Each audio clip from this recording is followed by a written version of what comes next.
Well, it's 6:30 on Thursday the 29th of April 2021, and we're back on the plots. I only said back on the clock then.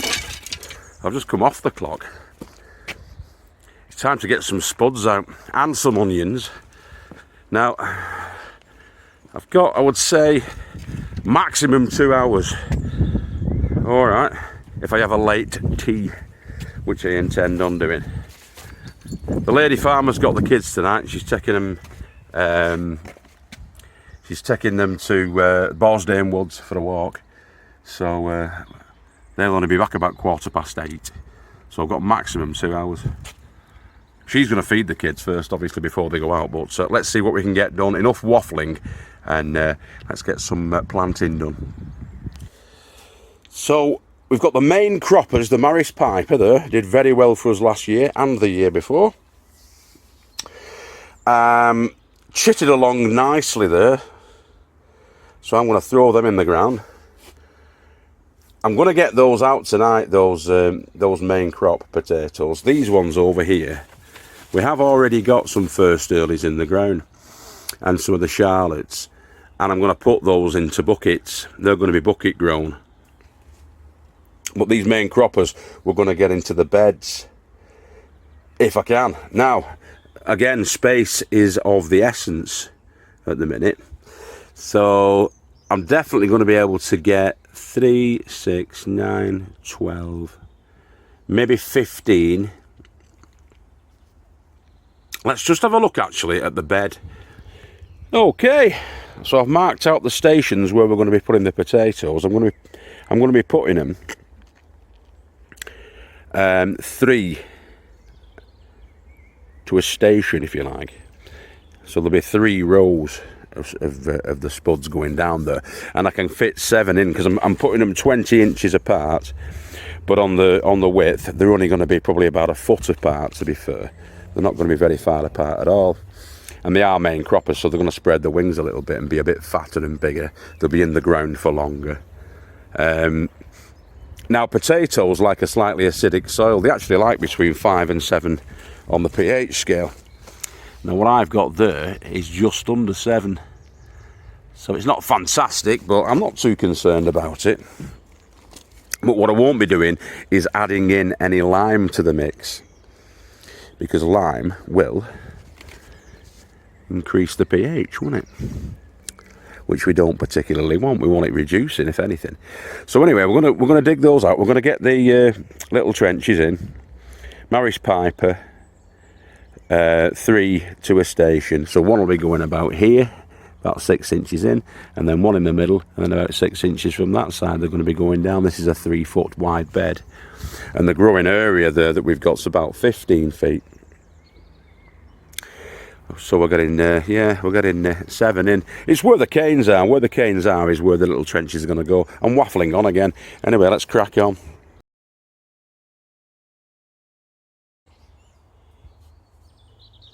Hello. So I've just been digging the holes out, planting the spuds in.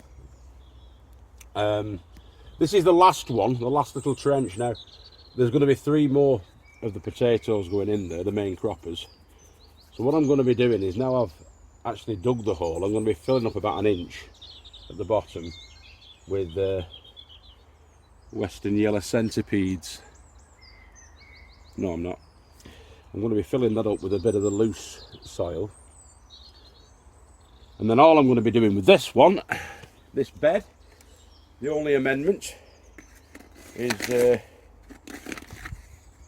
Simplify Gardening, Tony O'Neill amendments of blood, fish and bone. It's already had well rotted manure dug into this last year, at the end of the season last year, and so it's just a cupful basically of the blood, fish and bone in and around the planting zone. Now that's going to burn the bottoms if I leave it like that, so again I'm going to add some of the crumbly stuff. What I've got to be mindful of here, as I've been digging it out, is the soil in this bed is full of horses' tails and bindweed, which isn't particularly helpful, especially the bindweed, because the bindweed wraps itself around your plants, and it's a pain in the backside for them. But as they come up, as the bindweed comes up, what I'll do is I'll just pluck it out as it comes and try and keep on top of it, because I can't get rid of it without intense chemical means, intense herbicidal attack, which we don't use on here. So I've just got to keep on top of it. As I've been digging this out, I've been coming across it. Look at that. It's either a slug or a snail's egg, that. As I've been coming across it, I've just been plucking it out and chucking it to one side and taking it out of the bed. But to be honest with you, it's a war of attrition that you're always going to lose. So just as long as I can keep on top of it, I'll be fine. Right, I'm just going to get the potatoes now. All the other little beds have been filled, all the little trenches have been filled. And I just want to show you the last three. Okay, just bear with us a sec. Okay, now these are main croppers. The more chits that you leave on the potato, the more horns will burst out, and it tends to be the more potatoes you'll get. But the fewer you leave on, the bigger the potatoes. So you might only get, say, off that one, 6 or 7 potatoes off that one, but they should be of a good size. Probably at least as big as that, if not bigger. Depending on how long you leave them in the ground and how lucky you are with your growing season. In fact, I might put that one in, on the end. Like I say, about 6 inches from the side. That one goes in the middle. I'll put that in the middle. And then that one again, not loads, but there's a few sprouting from the top there. I'll put in there. There's about a foot between them. Okay, so once I've done that, we don't want to damage those horns, those chits. So I just gently crumble some of the soil above them until they're covered.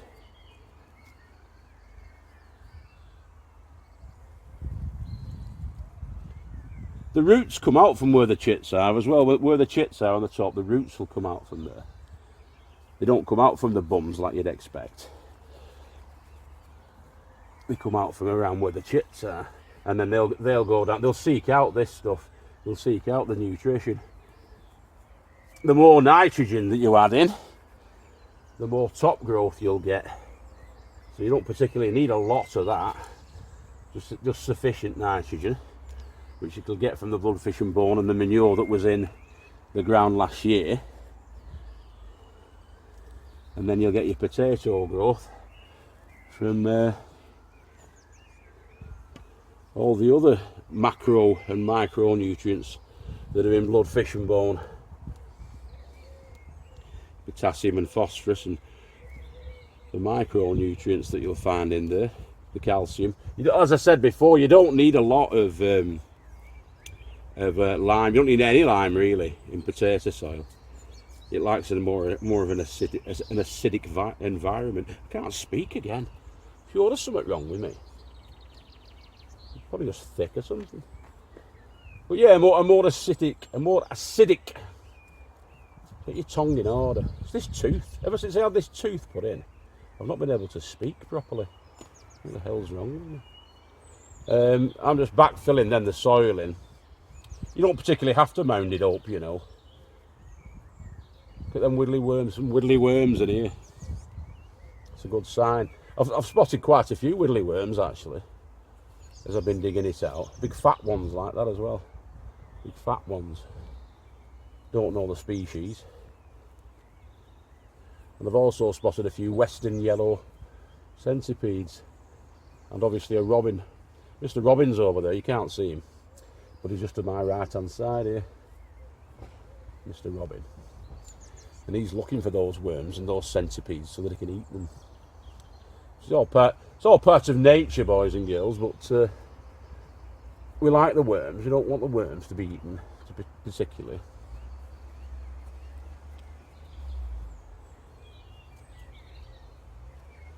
you find any snails, Mr. Robin, you can have them. And if you find any of those cutworms, wire worms and all of that carry on, you can have them. You can have as many as you want of them. See, look, there's the horse's tail. It's full of it. See you, sticking out. I'll just keep plucking them off, but the thing is, they grow very fast. They're like bloody bamboo. I'll take these out now, a couple of inches below the ground surface. If you take them out slowly, you get more of the root, like. But as I say, it's a bit of a fool's errand. What was his name that pushed the boulder up the hill and it rolled back down again? Can't remember his name. Not Sisyphus, is it? Can't remember his name. Greek fella. His job never ended. Well, that's what it's like with the bindweed and horse's tail. You get the boulder to the top of the hill and then it just rolls back down again. It's like weeding. And it's all part of life's rich pageant, boys and girls. Like I say, you don't have to mound them up. What you'll tend to find is the horns will just come out from the sides of your trench, generally speaking. They'll find the weakest root. So they don't actually come up through the mound, they come out around the sides of the mound. But you can always top off your growing medium. Don't know how well you're picking this up. I might be in my own way here. But anyway, that'll do. Okay. They're in. And we've got 21 in. Oh, that's my mother. Let's go and see her. I always get Anthony from Mother Earth. An interloper. Here she is. In a fancy Peugeot.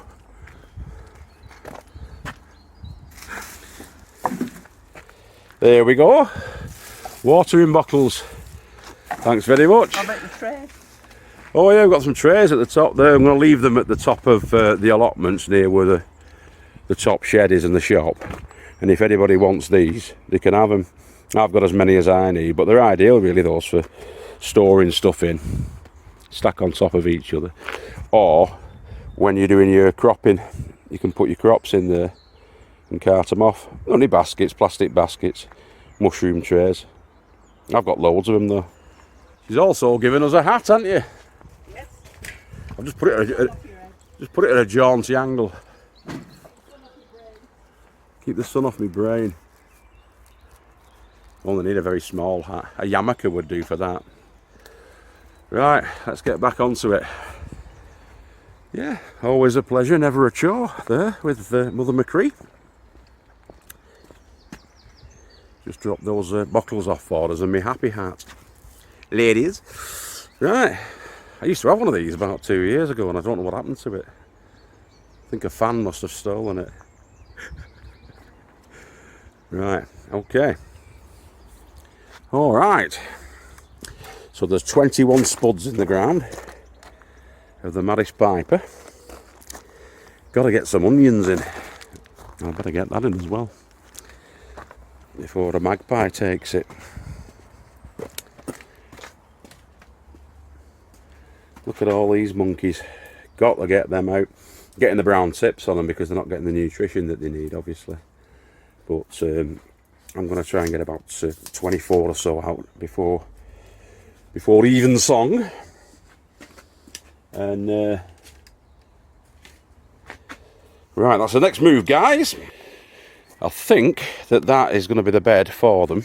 In fact, I know it because I've just weeded it and tilled it and got it flat.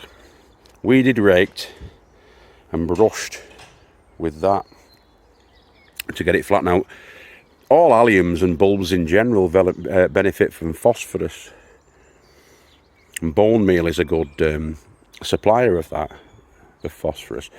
So when I put the onions in each little station that I'm going to create, I'll be forking in a teaspoon of the bone meal into the planting station.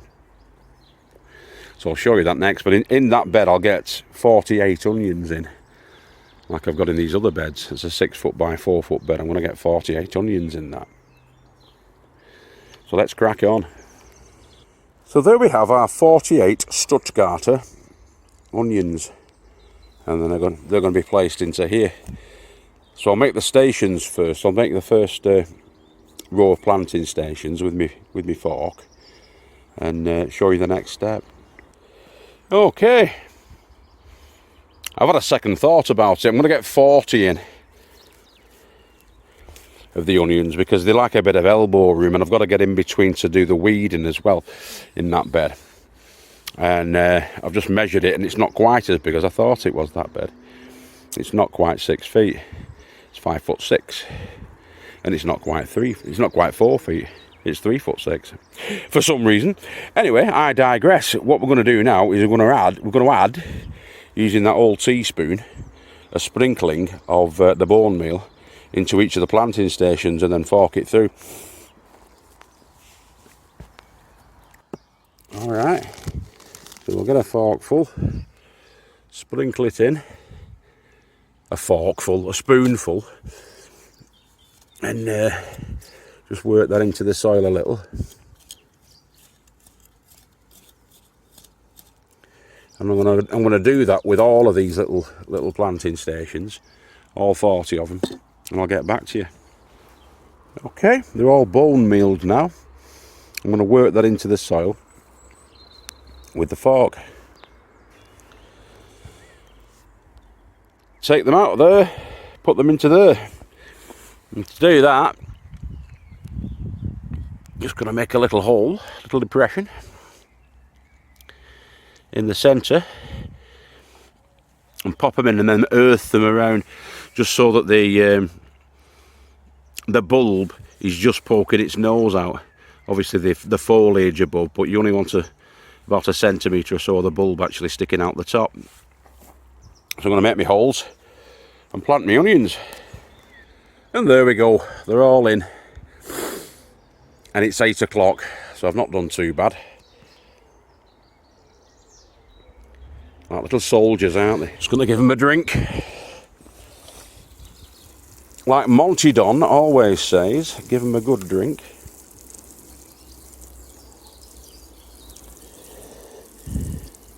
That'll bed them in.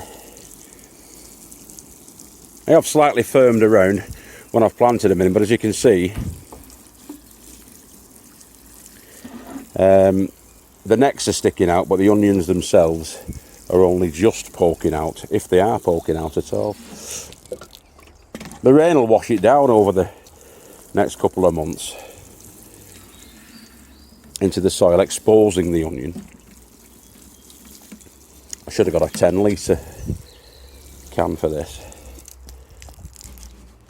Just go and get some more water. Right, all bedded in and watered, just like Mother Nature intended, and it's just started to rain now, so that'll further water them. We're getting a bit of rain now, which is great, because we haven't had much rain for the last sort of 8 weeks. We've had a couple of showers this last couple of days. I'm hoping, looking at the sky, although it all looks bright, doesn't it? Looking a bit dark over there, that we get a bit of a downpour tonight, because the ground is still pretty dry, and we do need the rain. Okay, Thursday night tonight. If I don't see you tomorrow, I'll see you on the weekend, where we'll be planting even more alliums up, getting even more potatoes out, and hopefully getting some cucumbers and tomatoes in the polytunnels. And generally tidying up, because it's again a midden. I've just not got the time, guys. Hour and a half tonight to get those spuds in there and to get that in. In fact, a little bit longer, because it's about 8:15. So yeah, my mum didn't really distract me, Mother McCree. So right, I'm going to get my jacket on, hang my hat up on the peg, and get off and get me tea. Have a late tea, or dinner if you're in the States. Have your dinner.